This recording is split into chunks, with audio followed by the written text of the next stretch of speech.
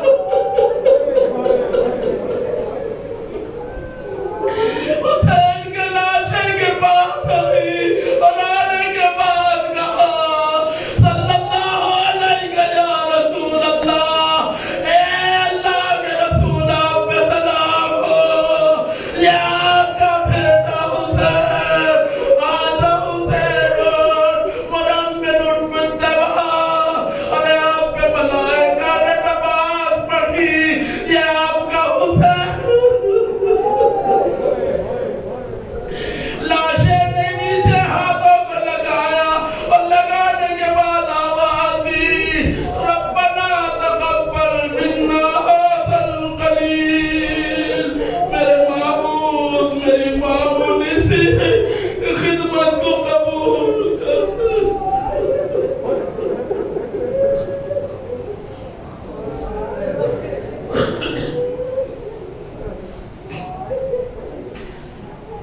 وَسَيَعْلَمُ الَّذِينَ ظَلَمُوا أَيَّ مُنقَلَبٍ يَنقَلِبُونَ إِنَّ لِلَّهِ وَإِنَّا إِلَيْهِ رَاجِعُونَ۔